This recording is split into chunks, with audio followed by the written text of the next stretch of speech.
At 15, I took a young lad under my wing, forced him to bow his head in submission to me. He followed me in humiliation for 2 years. Later, my entire family was convicted and exiled. It wasn't until he won battles in the northern frontier and the emperor declared a general amnesty that I returned to Chang'an, reduced to the lowliest of scribes and painters in the literary bureau. At that time, he became the most sought-after newly ennobled marquis in Chang'an City. We reunited at the gates of the Grand Princess's residence, where he gazed down at me from horseback as I knelt on the ground. Does the Marquis recognize this painter? I do not. Hello, everyone. Welcome to my channel. Subscribe us to read wonderful stories every day. Now the story begins. The early summer sun blazed fiercely. I stood in the long queue outside the princess's residence, my robes soaked with sweat clinging uncomfortably to my back. The shrill cicada songs mingled with the painter's whispered conversations, creating a dizzying cacophony. They say Her Highness has gone to great lengths this time, selecting 108 painters to portray Lady Minghui. Exactly, each person gets 1 tael of silver as payment, and if the painting turns out well, they can earn another 10 taels. What's 10 taels? If it catches the princess's eye, the reward could be 100 taels of silver. I lowered my gaze, my fingertips unconsciously rubbing the edge of the painting box. 1 tael of silver was enough to cover my living expenses for a month. In the past, this amount of money couldn't even buy me an inkstone, but now, it's what keeps me alive. The sound of hoofbeats came from afar, rhythmic and urgent. The crowd suddenly stirred, someone whispering, "The Marquis of Dongping is coming." I stood at the end of the line, lifting my gaze to look ahead. At the forefront, a man clad in dark brocade robes sat tall atop his horse. His features were sharp as blades, jaw tightly clenched, exuding an icy aura that warned others to keep their distance. Xie Zheng. 5 years had passed since we last met, and the youthful innocence had long faded from him, replaced by the sharp edge honed on the battlefield. The people in the procession knelt one after another to pay their respects. I stood frozen until someone beside me tugged at my sleeve and whispered urgently, "Miss, kneel quickly." My knees struck the scorching bluestone pavement with a heavy thud, the pain bringing me back to my senses. "Is that the Marquis of Dongping?" someone murmured in hushed tones. I heard he just distinguished himself in battle and was personally ennobled by His Majesty. Now he's the most sought-after rising star in Chang'an. Princess Minghui has fancied him for ages. His visit today, could it be specially to offer early birthday congratulations to Her Highness? I bit my lip so hard the metallic taste of blood flooded my mouth. The clip-clop of hooves drew nearer, finally halting before the princess's residence gates. Xie Zheng swiftly dismounted from his horse. The steward fawned as he approached. "Marquis, your timing is perfect today. The princess was just speaking of you." Xie Zheng responded with a faint hum, though his gaze swept over the kneeling crowd. Unexpectedly, that icy stare came to rest upon me. The moment their eyes met, his pupils abruptly constricted before quickly regaining composure. "Does his lordship recognize this gentleman?" The steward followed his gaze, probing cautiously. Xie Zheng withdrew his glance, his voice chillingly cold. "Never seen him before." This lowly servant misspoke. The steward hastily apologized with an ingratiating smile, fine beads of sweat forming on his forehead, with the princess's birthday approaching. Her Highness the Grand Princess specially ordered notices posted to recruit 108 master painters for portrait commissions. "These are all the artists from the Literary Academy who came today." Xie Zheng said no more and strode straight through the manor gates. I remained kneeling where I was, the scorching sun burning my back. Yet my heart felt soaked in icy water, trembling with cold. "I don't know you." Such effortless words. Times have indeed changed.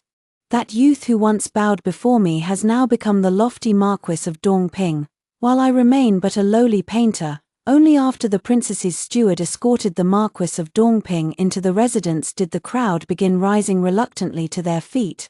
"Miss, why is your hand bleeding?" A kind-hearted painter beside me noticed and asked with concern. "Our hands are our most precious tools as painters. Will you still be able to hold a brush later?" Only then did I realize my palm was bleeding from where my nails had dug in. The sight was startling. I shook my head and smiled faintly. It's nothing. Xie Jing's figure disappeared through the gates of the princess's residence, so he was the Marquis of Dongping, whose legendary deeds had recently become the talk of Chang'an. In the 5th year of my exile to southern Yunnan, news of his victory pacifying the northern frontier reached the capital. His Majesty was so pleased that he issued a general amnesty. 3 months later, I returned to Chang'an. Xie Jing has already been chosen as the fortunate suitor, the princess's beloved daughter, Princess Minghui, a true noble beauty with peerless grace and elegance. They are indeed a perfect match. My heart is in turmoil, filled with bitterness and shame. I only wish to flee. Hey, you there, it's your turn, the princess's steward suddenly shouted impatiently. Jolting me back to reality, I realized I'd been standing frozen on the stone steps for far too long. Looking up, I saw the steward rapping his sandalwood desk with a paperweight, his sharp eyes gleaming beneath grizzled brows. Yes, you, what are you dawdling for? Hurry up and get on. I gathered my thoughts and hastily bent forward to approach. The bald brush hanging at my waist knocked against the paint box strapped to my back, producing dull thudding sounds. This humble servant Jiang Ning begs to paint the young mistress's portrait. My throat had somehow gone bone dry, the words squeezed out like air from a broken bellows. My fingers unconsciously tightened around the yellowed letter of recommendation in my sleeve written for me by Master Wang from the framing shop on West Street. The steward's gaze swept over me inch by inch, laden with scrutiny. I clearly saw his nostrils flare. He must have caught the acrid bitterness of cheap pine soot ink clinging to my clothes. Is that all? He flicked open the sample painting I presented with a paperweight, letting out a cold laugh as the paper rustled sharply. It was my copy of Court Lady's painting, where the trembling brushstrokes from last night's rushed work still lingered along the colored edges of the lady's robes, as the painting fluttered down. I reached to retrieve it. My sleeve abruptly slid back half an inch, exposing the tattoo on my wrist to the light. A criminal's mark. The steward's voice suddenly rose sharply, plunging the surroundings into dead silence. Cold sweat gradually seeped from the nape of my neck, yet I dared not raise my hand to wipe it. Last time at the county office while painting the shadow wall, I'd been kicked by the housekeeper for that very motion. Drag him away, drag him away, the steward barked harshly. In an instant, the guard's scabbards were already pressing against my throat. What is all this commotion? A cool, detached voice came from within the mansion. The crowd parted like waves as black brocade boots stepped across the blue bricks, stopping right before me. I remained frozen on my knees, my gaze only reaching the jade belt at the person's waist. This painting, his fingers lifted my court lady's painting. The drapery lines subtly echo Wu Daoz's water shield stroke technique. It's an excellent piece. My heart suddenly clenched, that voice, suddenly looking up. I met those familiar phoenix eyes. It was Xie Jing again. He glanced down at me, pinned disgracefully to the ground by guards, and noticed the indigo, crime, character tattoo peeking from beneath my slipped sleeve. Marquis, the steward hastily bowed. She's of criminal status. How could? Isn't the princess urgently awaiting paintings? Xie Zheng cut him off directly. Your painting skills are good, but don't neglect what truly matters. His eyes held frost, his expression unreadable. Exactly the same look he'd given me years ago when I stood shielding him, smashing those bullying aristocratic brats from the Imperial Academy bloody-headed with an inkstone. I first met Xie Jing at the Imperial Academy. At that time, my father was still the revered Grand Tutor whom the Crown Prince looked up to, favored by His Majesty, and at the height of imperial grace, I was the Grand Tutor's cherished pearl. And with the Crown Prince himself declaring me his little sister under his protection, who in Chang'an City didn't know that the eldest daughter of the Jiang family was not to be trifled with, even the erudite scholars of the Imperial Academy would greet me respectfully with a Miss Jiang. In the heart of spring, the crabapple blossoms in the Imperial Academy were in full, glorious bloom. Hey, look, it's that motherless child from the Xie family. Shrill laughter pierced my ears. I casually lifted my gaze and saw a slender figure hurrying toward us. His moon-white scholar's robe was worn thin from washing, its cuffs patched, yet on him it carried an air of refined elegance worthy of a bamboo grove recluse. He walked swiftly with his head lowered, only to stumble over an outstretched foot at the stone steps. Is young Master Xie so unsteady even on his feet? The richly dressed youths burst into laughter. I narrowed my eyes. That was the second legitimate son of the Vice Minister of War, notorious for currying favor with the powerful and bullying the weak. The green-robed youth encircled by them was none other than Xie Zheng, the legitimate eldest son of the Xie family's main branch. Rumors said Lady Xie had passed away early, leaving the stepmother to control the household finances while bearing a legitimate second son, with no backing behind him. He was secretly mocked by Chang'an's elite as the Xie family's discarded heir. Swish thud, Xie Zheng was shoved against a corridor pillar, blood seeping from his temple, yet he merely stood motionless, his phoenix eyes frozen with ice, as if long accustomed to such humiliation. I moved, slap. The purple-haired brush snapped in half within my palm, ink splattering across those mocking robes. Miss Jiang, Miss Jiang. The richly dressed young men's expressions changed abruptly. Their laughter cutting off mid-breath. I picked up the inkstone from the ground, weighing it thoughtfully in my palm. A fine she inkstone, using it to hit someone would truly be wasting precious goods. Who laid hands on him? I chuckled. No one dared to answer. So you all had a part in this. The moment the inkstone came down, blood splattered across my pomegranate red skirt. The Imperial Academy was in chaos, and as I turned around, my eyes met Xie Zheng's. His gaze was icy cold, silent, with wounds still visible at the corners of his lips. But 14-year-old me was immersed in that age of reckless fearlessness, spending every day dreaming of recklessly adorning blossoms beneath the clear sky. I cared not whether he was ice or cold, nor whether he rejected me. All I knew was that he was beautiful. Even his furrowed brow carried more refined elegance than all those noble scholars' paintings I'd copied, perfectly matching my heart's desire. Xie Zheng, my heart delights in you. I pulled out a silk handkerchief and pressed it firmly to his temple. Remember this, as long as Jiang Tongning breathes in Chang'an City, no one shall ever dare bully you again. Crabapple blossoms came fluttering down between us. He neither took my handkerchief nor refused it. Only later did I realize that wasn't silent consent, but rather he couldn't be bothered to argue with a spoiled noble girl. Day after day I'd ambush him outside the Xie residence.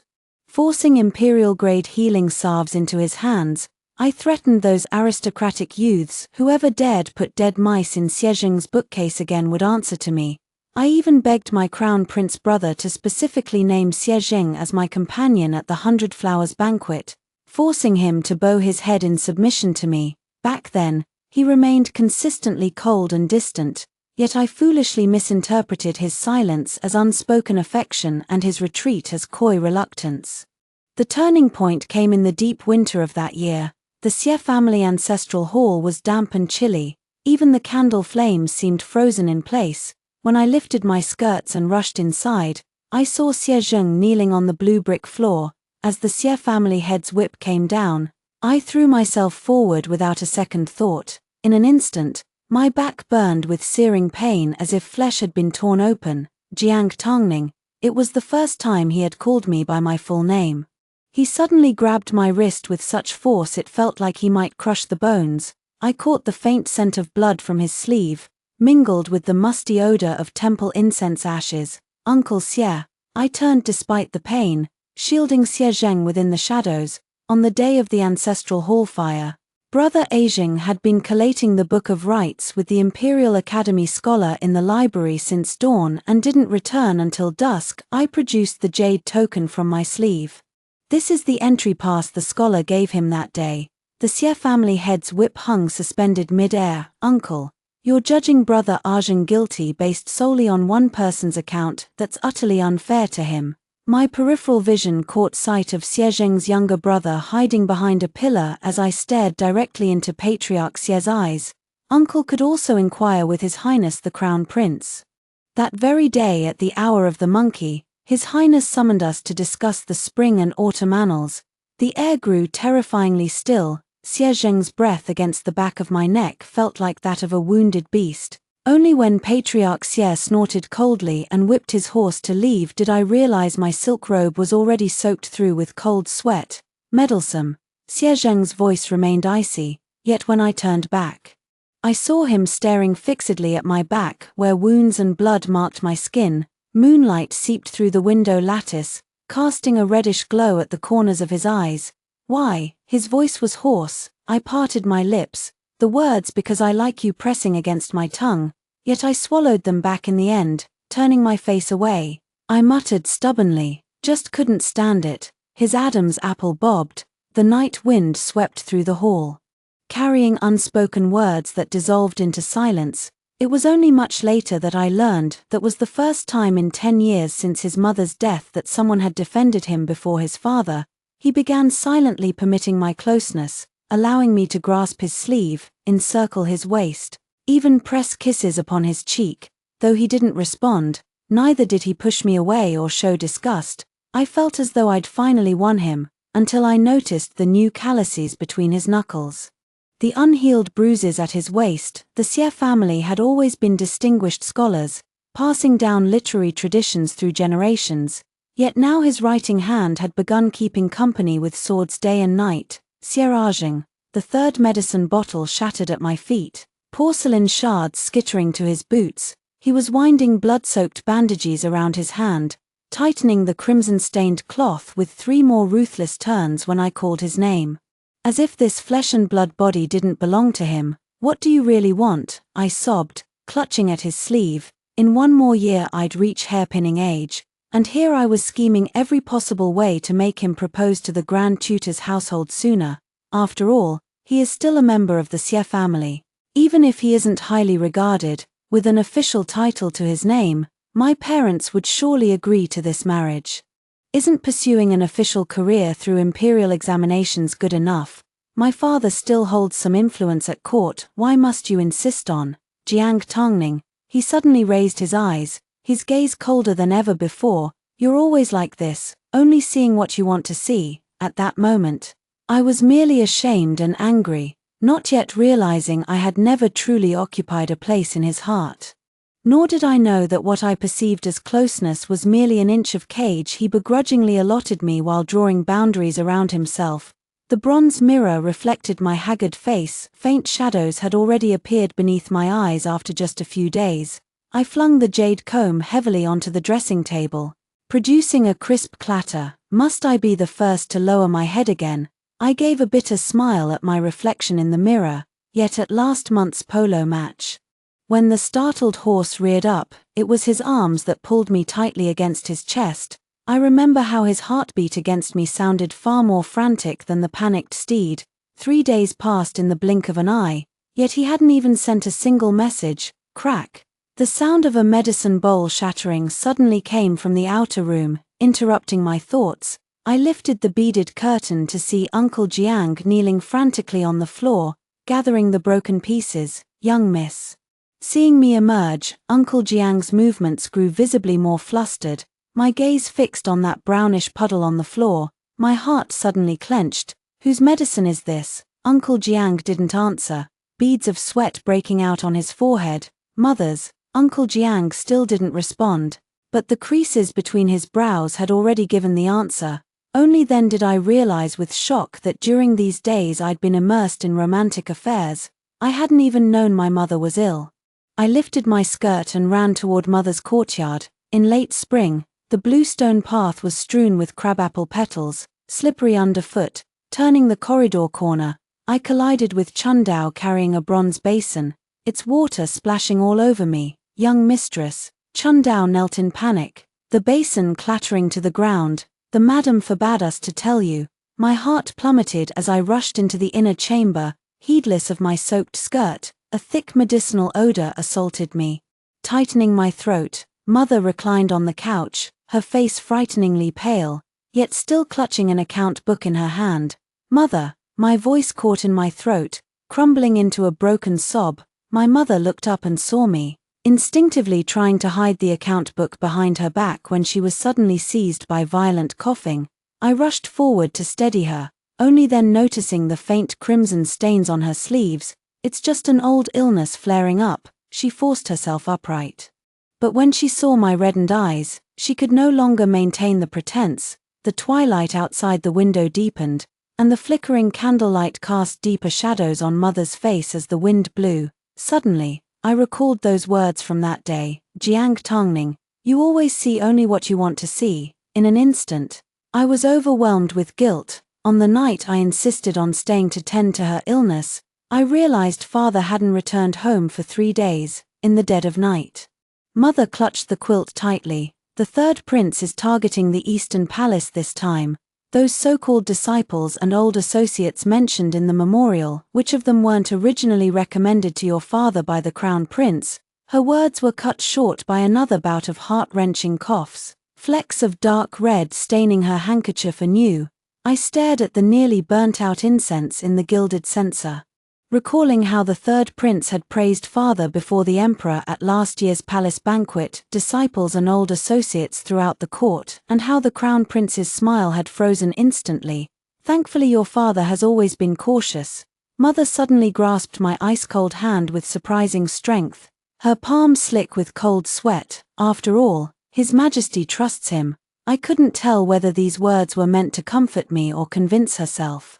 On the day of the Imperial Academy's grand examination, I hadn't intended to go, but Mother took my hand and pleaded, Ninga, times are different now, you mustn't be willful. Her fingertips were icy cold, yet unusually resolute. You were the one who insisted on attending the Imperial Academy. Now for this examination, though His Majesty may not attend personally, someone from the palace will surely be present. You absolutely mustn't give anyone cause for gossip at such a time. I went, yet this very departure utterly crushed me. The Grand Princess's phoenix carriage halted before the main gate of the Imperial Academy. Xie Jing took the lead, claiming first place in the martial examination, drawing cheers from the entire crowd. Standing on the viewing platform, I watched as the Grand Princess sized him up with that mother-in-law appraising her son-in-law gaze, my heart aching and breath stifled. While everyone was distracted, I quietly slipped around to the back hall, only to see the usually respectful scholar deep in conversation with the princess. Lord Xie excels in both literary and martial arts, he's bound for greatness. Your Highness has excellent taste. Minghui took a liking to him. What could I possibly do? For someone as noble as Lady Minghui to favor Lord Xie, it's truly his good fortune. I've noticed that girl from the Jiang family seems quite taken with Lord Xie. Your Highness should guard against her sooner rather than later. Upon hearing this, the Grand Princess's expression turned icy. The Jiang family, what status does she hold to dare compete with Minghui for a man? Soon enough. Whether the Jiang family remains in Chang'an City may become uncertain. Her words sent a chill down my spine. I'd heard rumors earlier that Princess Minghui's horse had spooked a few days ago, and it was Xie Zheng who tamed the steed in the street to save her. The Grand Princess had people investigating his background everywhere. I'd thought it was merely to express gratitude, but never imagined Xie Zheng had actually caught the princess's fancy. Where is Xie Zheng? He's always been cold toward me, yet he publicly rode horseback to rescue the princess. No wonder he hasn't paid me any attention these past few days. The more I think about it, the more humiliated and angry I feel. I can't bear to stay here another moment. I hurried out, only to collide with a solid chest at the corner. The familiar scent of agarwood enveloped me. It was Xie Zheng. Where are you running off to? He steadied my swaying body, frowning slightly. Always so reckless. I looked up at him. The sunlight streaming from behind cast a golden halo around his silhouette, obscuring the emotions in his eyes. But his tone made it sound as though my days of self-pity had nothing to do with him. Did you learn martial arts just for today? My throat suddenly tightened, my voice trembling. Xie Zheng's expression froze. Who told you something? The Grand Princess just praised you publicly, saying you possess the noble bearing of dragons and phoenixes. I abruptly wrenched my hand free, the sting of nails digging into my palm barely steadying my trembling voice. She's taken a fancy to you, yet you still. Jiang Tongning, he cut me off, brows knotted tightly. Nonsense. Nothing of the sort. Talking nonsense. I let out a laugh, more bitter than any sob. The fury boiling within me finally breached its dam. I yanked the sword from his waist and hurled it to the ground. The obsidian scabbard struck the bluestone with an ear-splitting metallic clang. The string of black jade beads on the sword tassel scattered instantly, the very ones I had stubbornly insisted on threading myself for his birthday last year. Xie Zheng stared at the mess on the floor, his jaw clenched tight, yet he never uttered a single word of explanation. But this silence cut deeper than any blade. Suddenly it struck me, my shameless pursuit these past 2 years, all those brazen attempts to get closer, those sleepless nights pining for him, perhaps in his eyes, they were nothing but a joke. He never truly cared about me at all. This wasn't the first time he ignored me. But right now, I could truly feel the agony of having my sincerity trampled upon. Outside, the once clear and sunny sky suddenly roared with thunder, and rain poured down in an instant.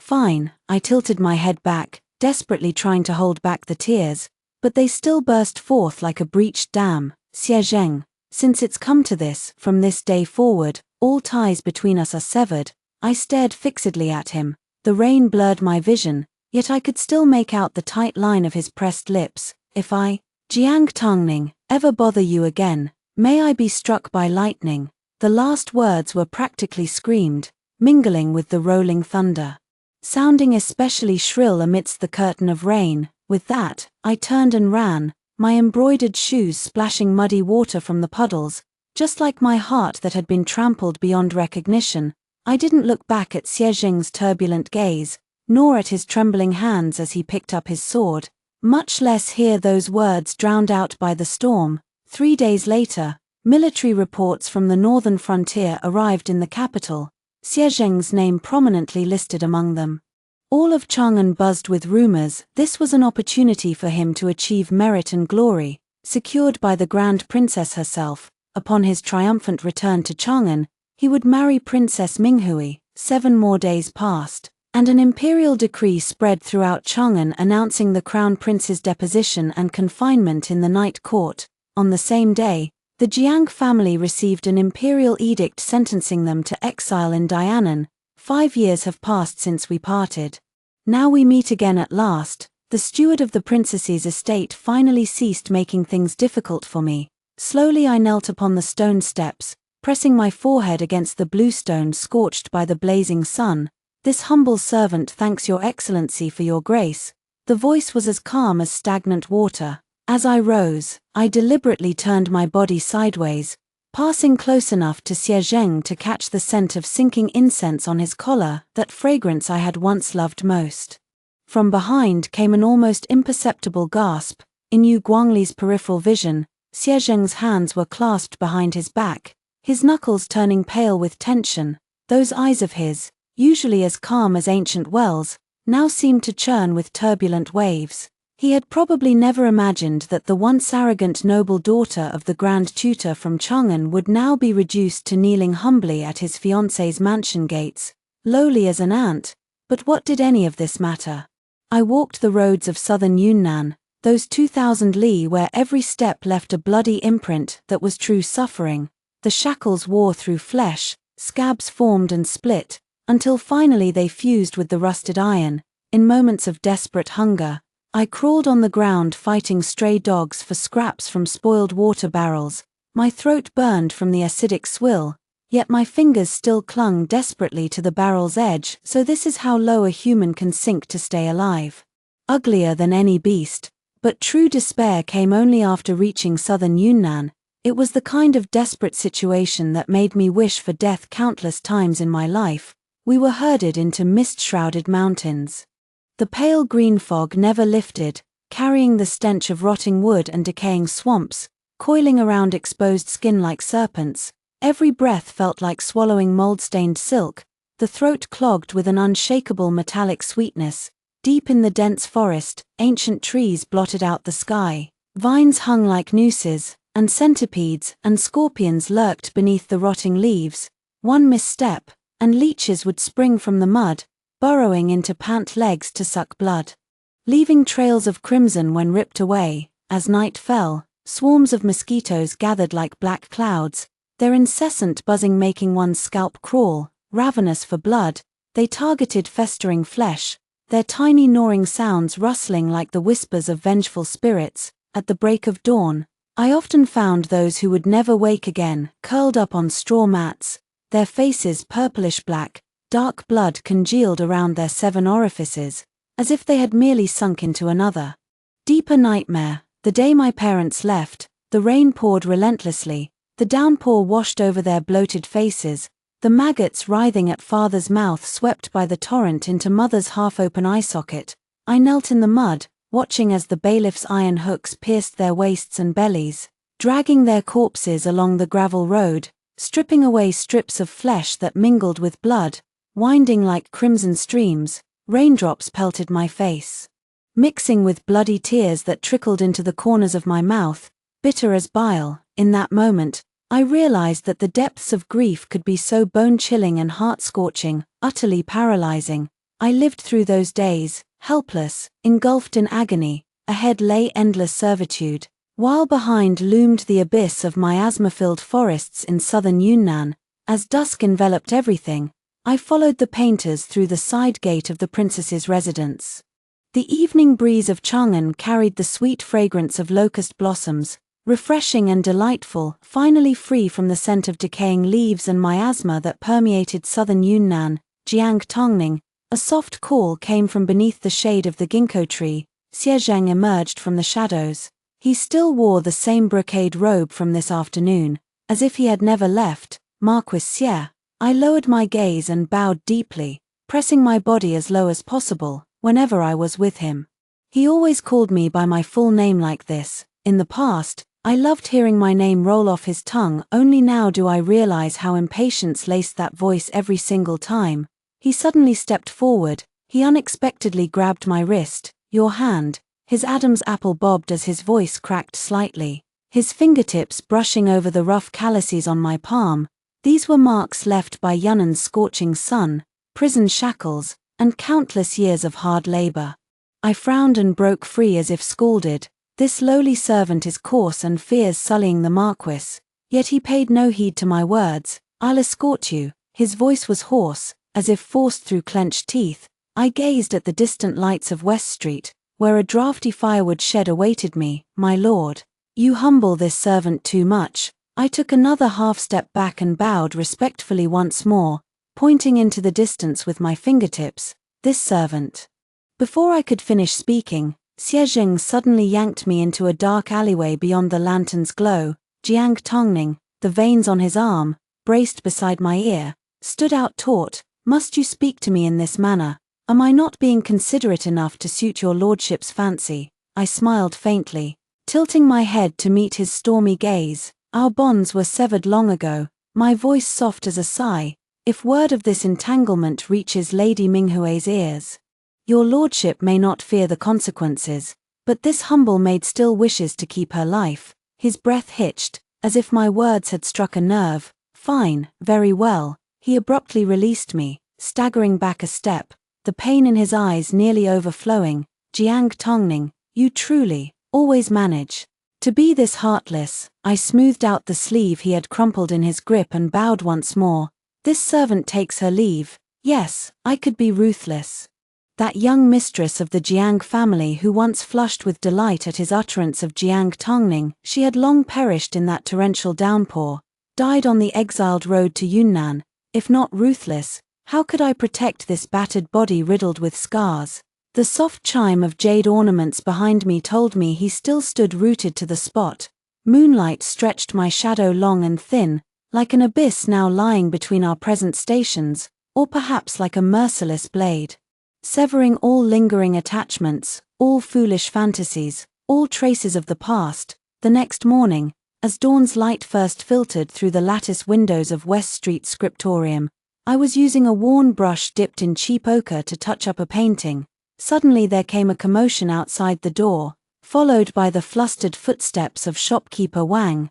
Painter Jiang, there's nobility wanting to buy your copy of Han Shizai's Night Revels. My brush paused.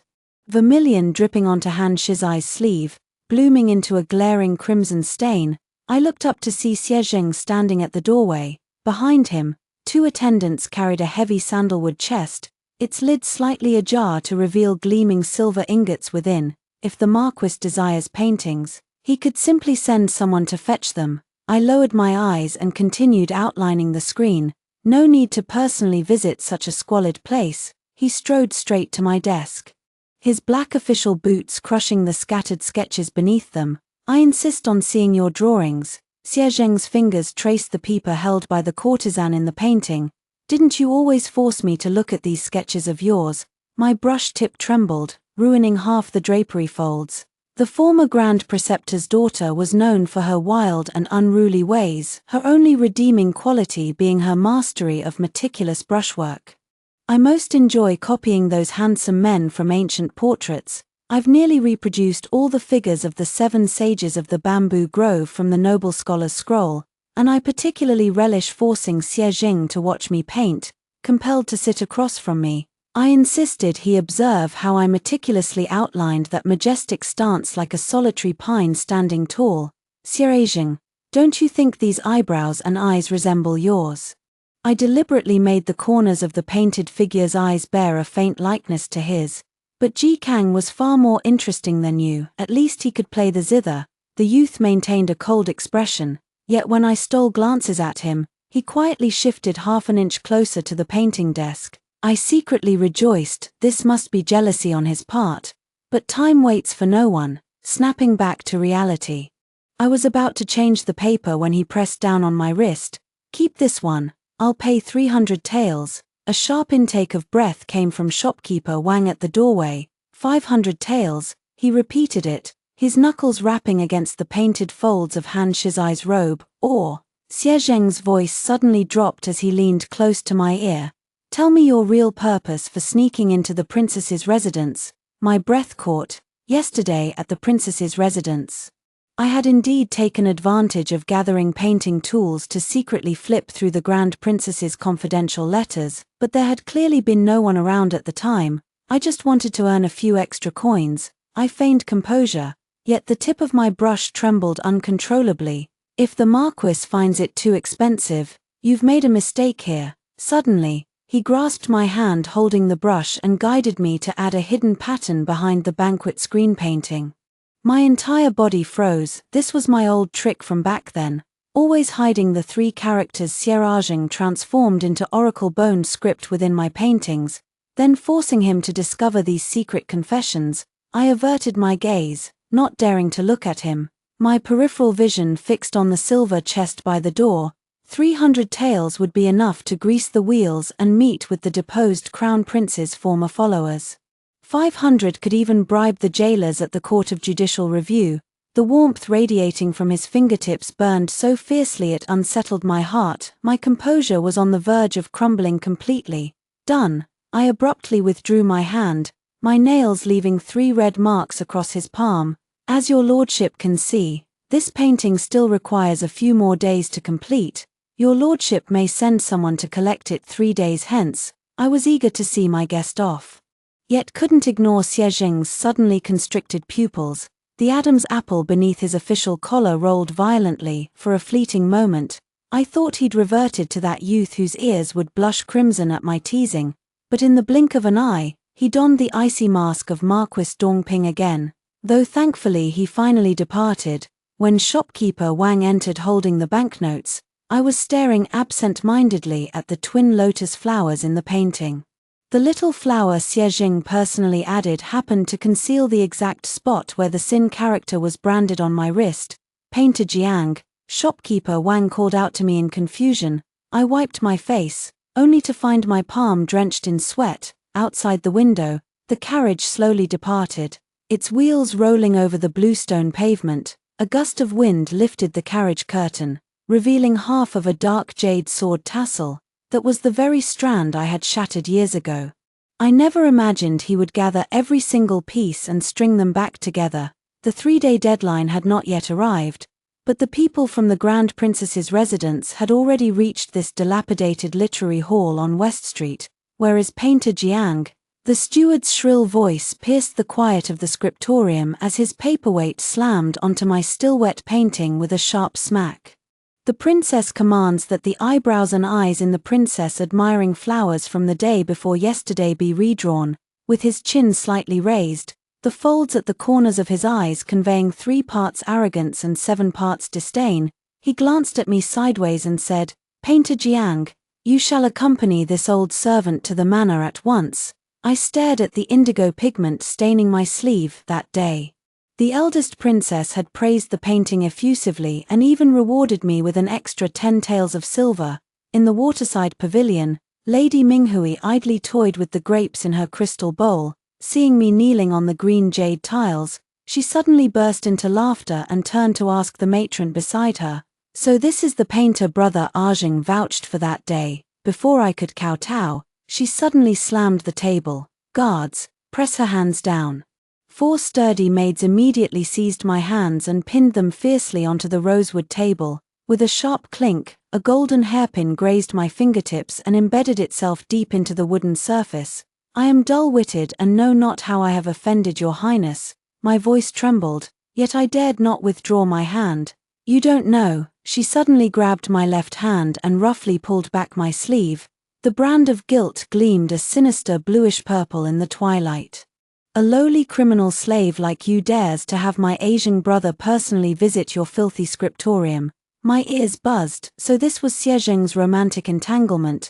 What does his visit to the literary hall have to do with me? This spoiled princess actually vents her inexplicable anger on me. "Your highness is wise." I lowered my body, keeping my voice as steady as possible. "The marquis merely went to the literary hall to purchase paintings. Of course this princess is wise." She suddenly grabbed the scalding teacup and flipped her wrist.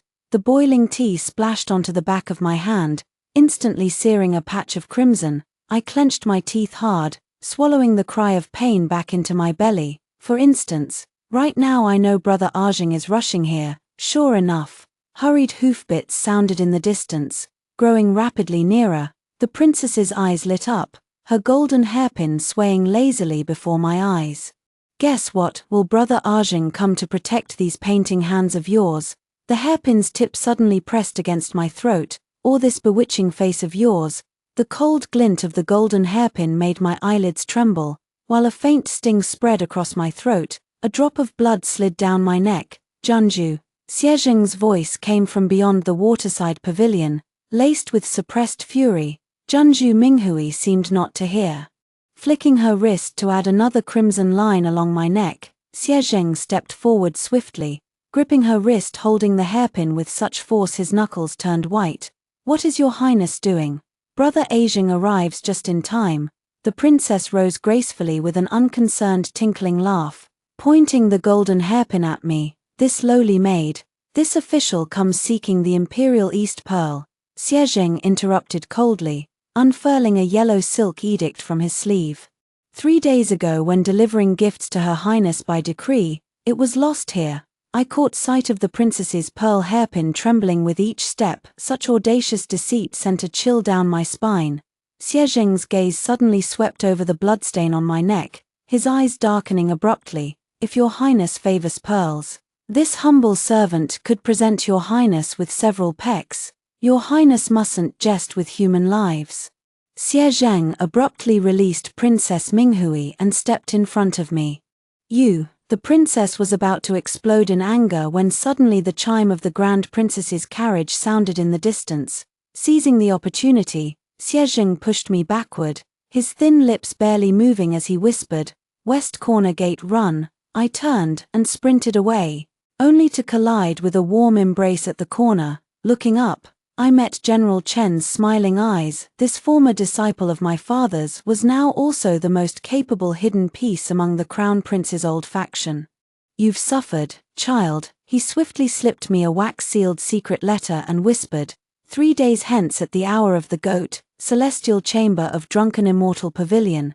From behind came the furious rebuke of the Grand Princess. "Xie Zheng, how dare you?" In my final glance back, Xie Zheng stood sword in hand against the twilight. The black jade beads on his sword tassel swayed gently in the wind, their chime gradually merging with the remembered sound of the Imperial Academy's corner bells. Leaving the drunken immortal tower, it was already past midnight. The latch of the study was broken clean in two. I froze outside the threshold, staring at the pool of still wet blood on the ground. It belonged to Manager Wang. Whoosh! The instant arrows whistled through the air. I instinctively threw myself toward the painting desk. A crisp tearing sound of rice paper came from behind as a jagged gash suddenly split open the blank space of the 8,000 li of rivers and mountains painting, the white fletching of the arrow still quivering. Didn't expect any fish to slip through the net. A dark figure leaped down from the beam, curved blade glinting in the moonlight. Not a single remnant of the Crown Prince's faction shall remain. The newcomer belonged to the Third Prince's faction.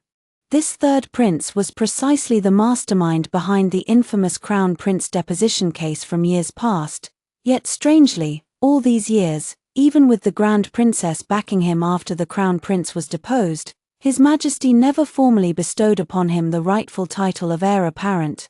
I grabbed the inkstone and hurled it at the candle flame. In the darkness, I heard the chilling scrape of blades against the folding screen.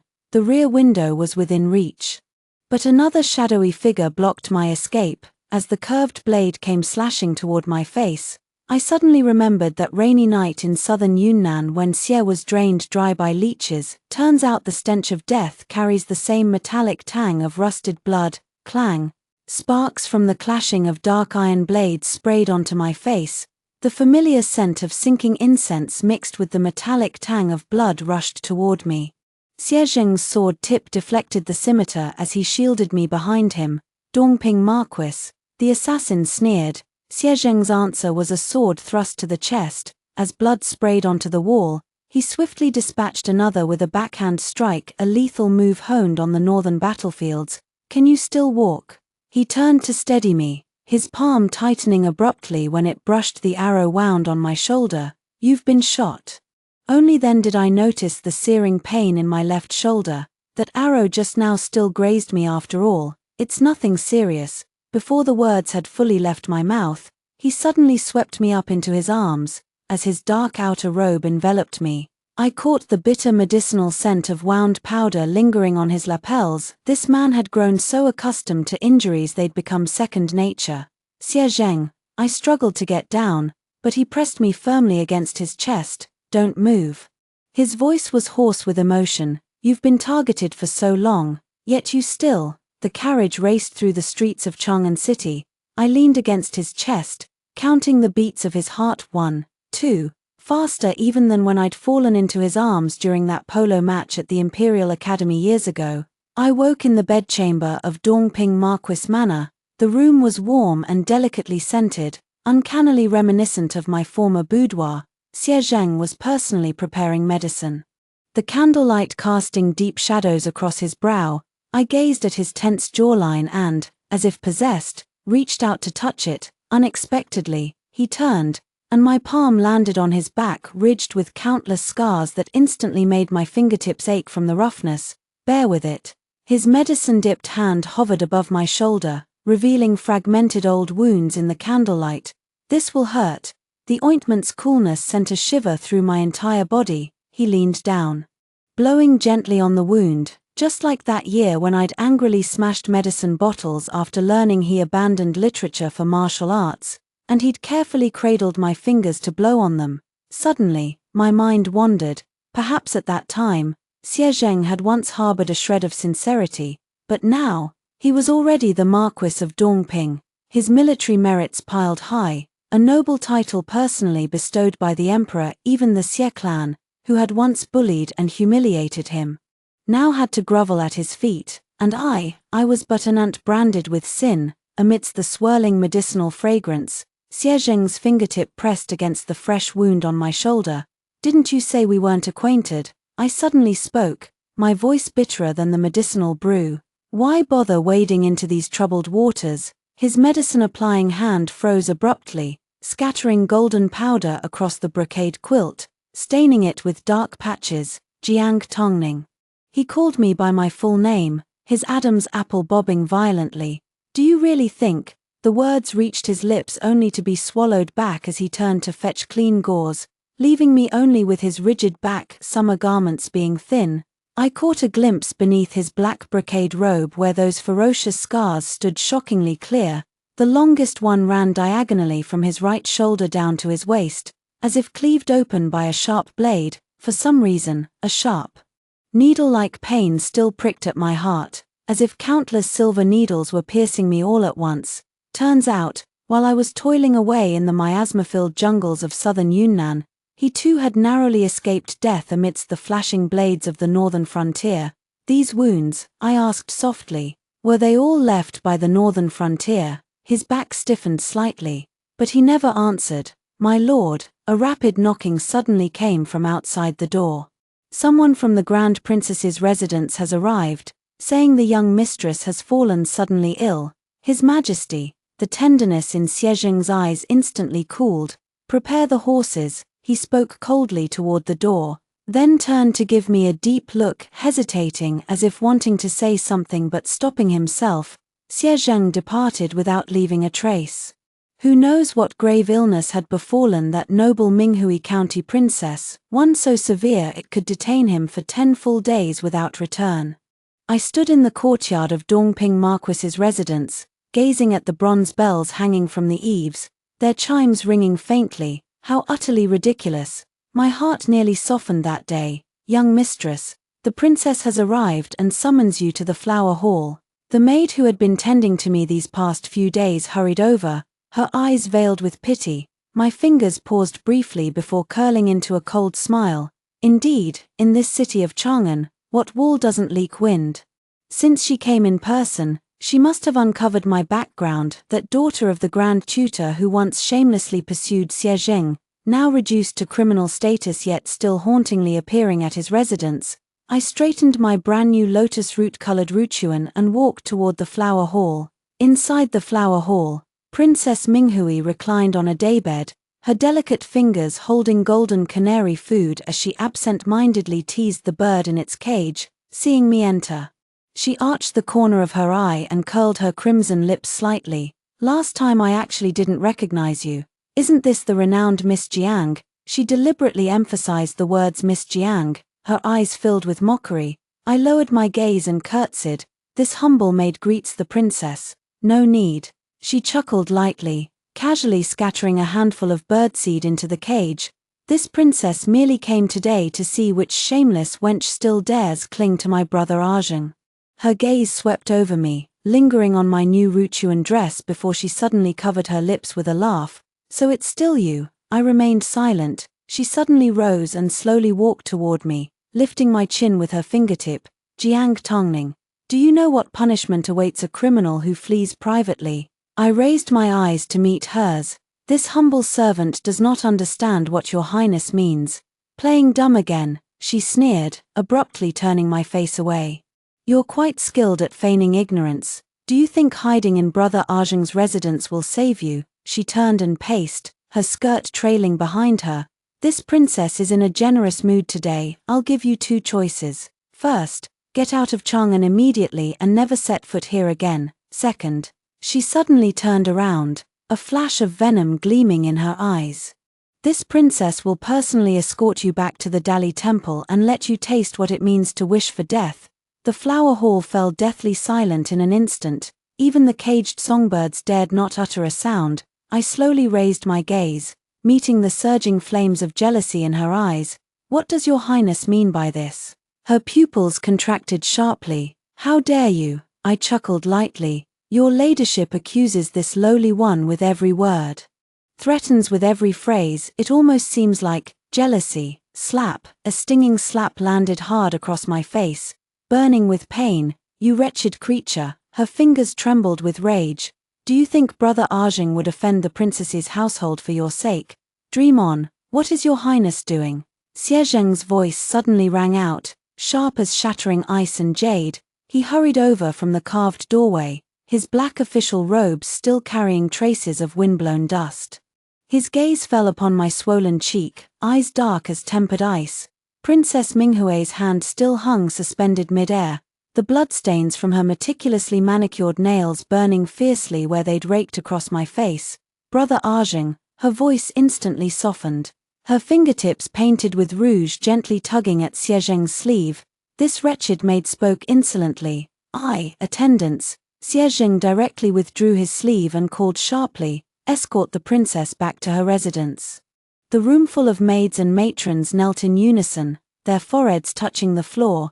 Princess Minghui's delicate face twisted instantly. Xie Zheng, you're driving me away for a criminal slave. I lowered my head and retreated half a step, only to have Xie Zheng seize my wrist firmly. The heat from his palm sent a shiver through my entire body. Jiang Tongning now belongs to my Dongping Marquis estate. Xie Zheng's thumb pressed against my wrist bone, each word piercing like a dagger. Showing no mercy, Your Highness barges into official residences and arbitrarily tortures my people. Shall I go before His Majesty tomorrow to impeach the princess for failing to educate her child properly and abusing power? Princess Minghui's face turned deathly pale. You, how dare you? Her red-rimmed eyes stared at our clasped hands before she suddenly lunged at us like a madwoman. Her father was a treasonous criminal, by keeping her.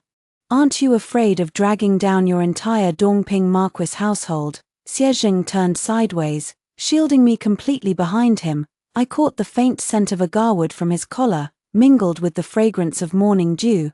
That is also a matter of my Dongping Marquis household. What concern is it of Your Highness? Your Highness should worry more about the affairs of the Grand Princess's residence. Escort the guest out. The two words fell like a judge's gavel.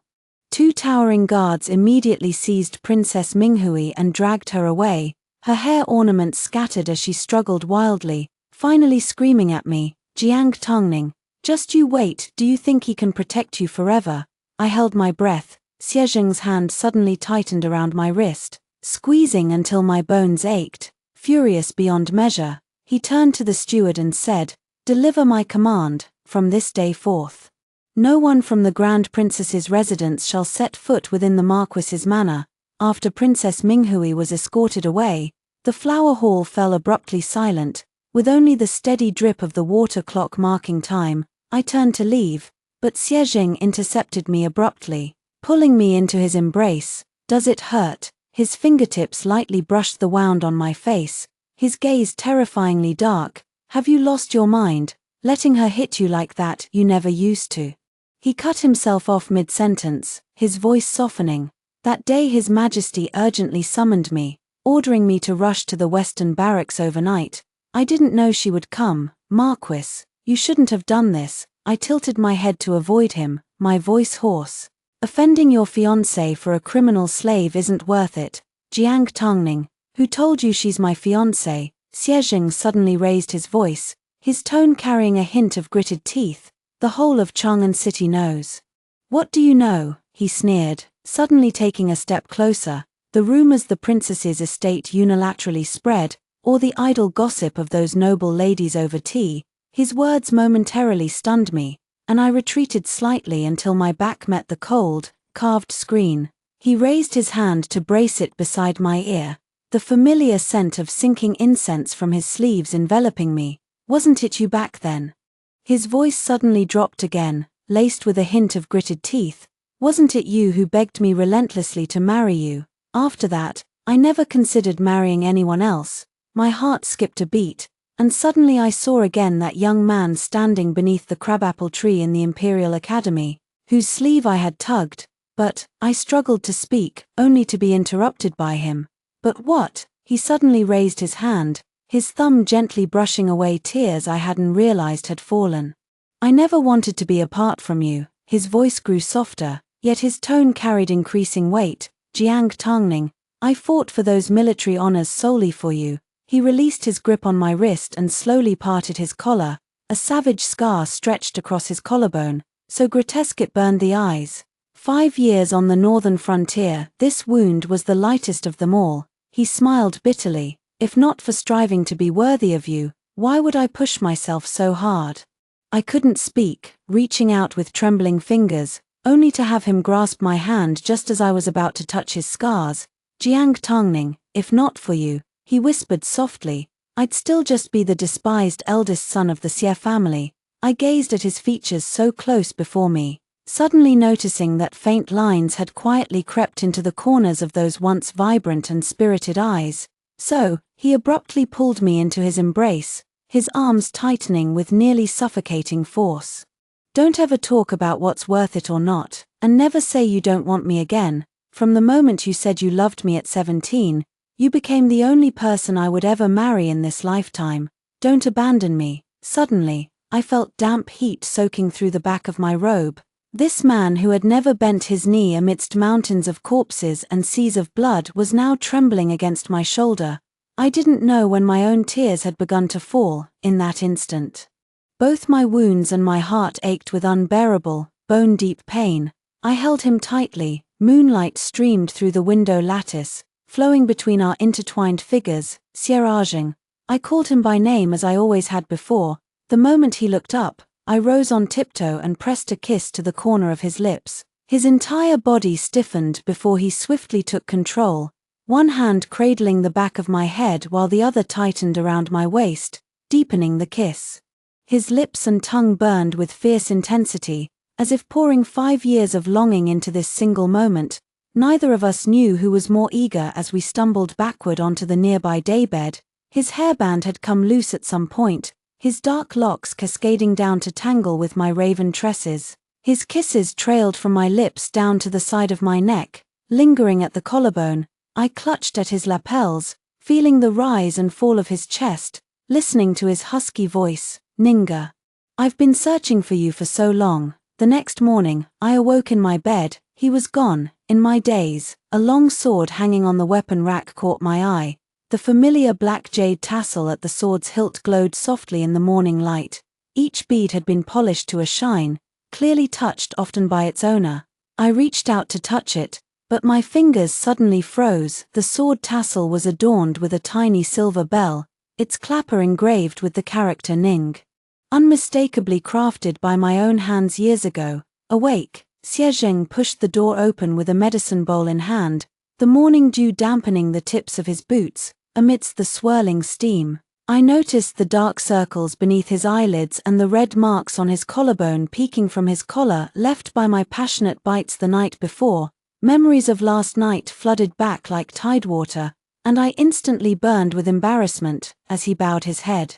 His lips and teeth traced over every old scar left by the dense forests of southern Yunnan, his scorching breath coiling around those savage marks as if trying to smooth away every ounce of pain inch by inch.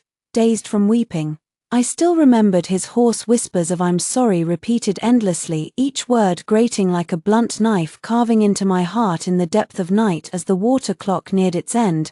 This man must not have closed his eyes all night.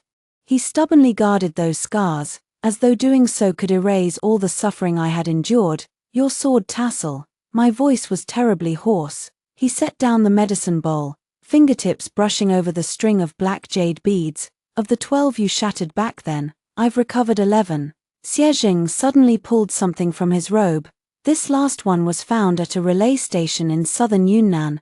I held my breath. In his palm lay half of a broken bead, its cracks still stained with dried blood, the very one I'd pawned to the stationmaster for medicine during my exile. Southern Yunnan. My hands clenched the brocade quilt tightly. "You went looking for me." Birds chirped outside the window, Xiezheng's eyelashes casting faint shadows in the morning light. Suddenly, he reached out and pulled me into his embrace, the scent of agarwood instantly filling my senses. Last winter, the moment the northern border war ceased, I rushed south through the night. His scorching breath warmed the side of my neck as he spoke in a husky voice. "The Qiong tribe's mounted scouts chased me relentlessly. When their arrow pierced my shoulder blade, I was just 30 miles from your mining camp." I leaned against his chest, listening to his heartbeat while offering comfort. The skin beneath my palm burned feverishly, transporting me back to that once-in-a-century blizzard in southern Yunnan. Countless convict slaves froze to death last winter, while I survived curled deep in the mine shaft, chewing my last piece of flatbread to stay alive. By the time spring began this year, news of the Great Northern Victory spread through southern Yunnan like wildfire. At last, His Majesty's pardon pierced through the snowstorm. What happened next? Later, he chuckled softly, though it sounded more like a sigh. His Majesty urgently summoned me back to the capital. I ran a high fever for 7 days on the journey, unable to eat or sleep. I knew I couldn't wait any longer. He lowered his head, pressing his lips to the character sin on my wristbone, word by word, as if carving it into flesh. "With these military merits, I beg your Majesty to grant a general pardon."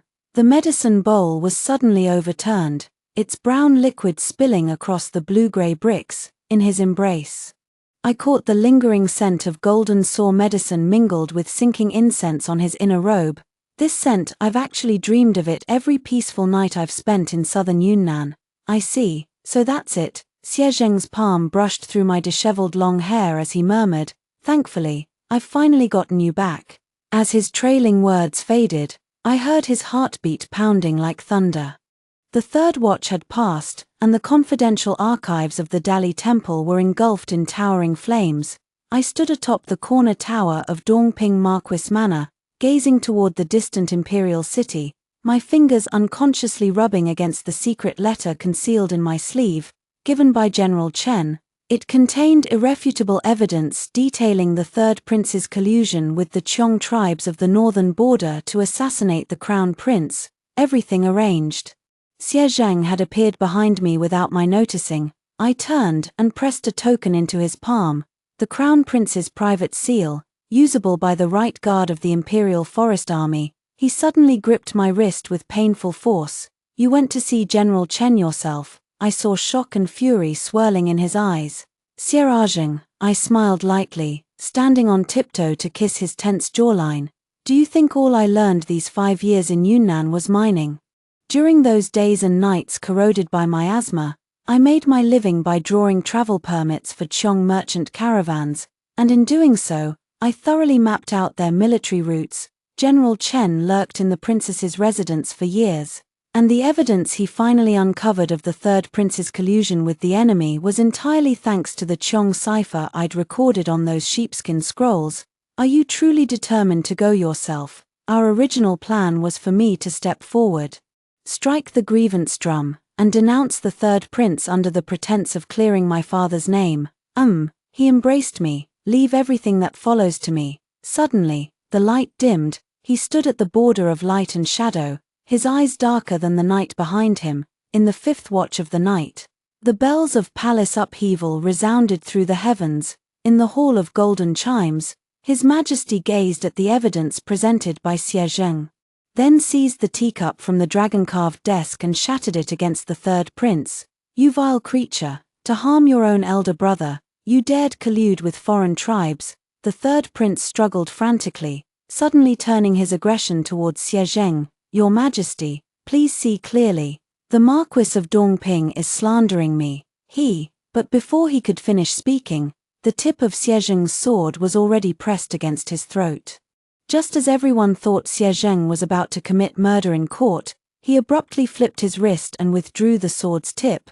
He merely glanced at the third prince as if looking at a dead man, then he removed his official cap himself, revealing a streak of frost-white hair at the young man's temple.